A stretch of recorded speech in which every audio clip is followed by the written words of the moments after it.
आजा सैया हो खेलब रंग पानी में।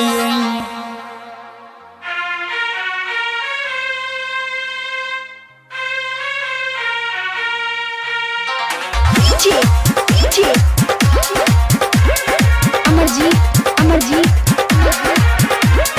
कुशीनगर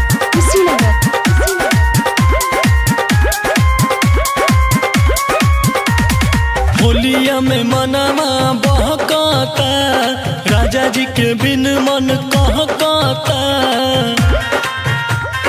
ए हो होलिया में मनवा बहकाता, राजा जी के बिन मन कहकाता।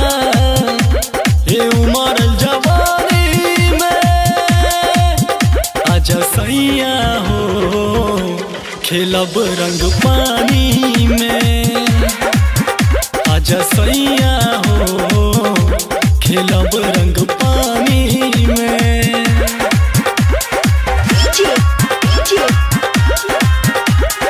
अमरजीत कुशीनगर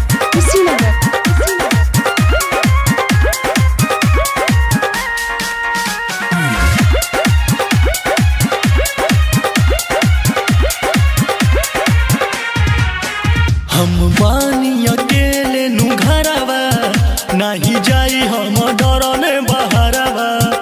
यदि ना अइला तू ए सैया, चल जाई हम नहीं हरवा। हम बानी अकेले नु घरवा, नहीं जाई हम डरने बहरवा। सखिया सहेलिया पूछे हो, कहे बड़ुआ बहिले छूछे हो।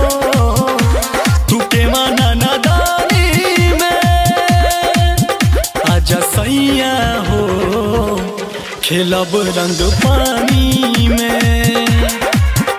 आजा सैया हो खेलब रंग पानी में।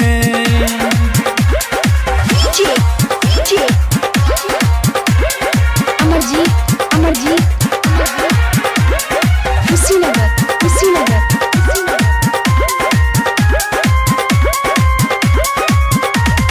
फोन करी राजा बस तोहके, कुछ अपन सोच के समझ के।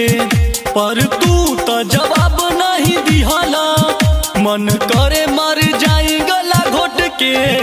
हम फोन करी राजा बस तोहके, कुछ अपन सोच के समझ के। अब हमसे नहीं रह जाला हो सैया हो, बहुत बुझाला हो।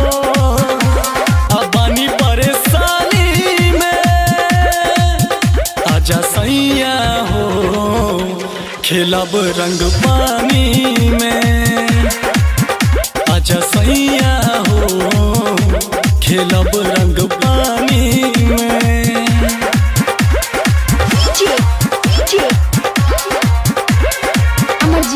अमरजीत कुशीनगर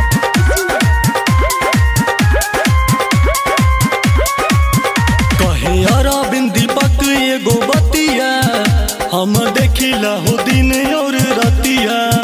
उतबार बहुत निर्दयी, कहिले कुल सुना मोर सखिया। कहे अरविंद दीपक एगो बतिया, हम देखिला हो दिन और रतिया। नहीं दिहल जाला तो के गारी हो, मन करे अंशु तो के मारी हो। सोनू के पलानी में आजा सैया हो खेलब रंग पानी में। आजा सैया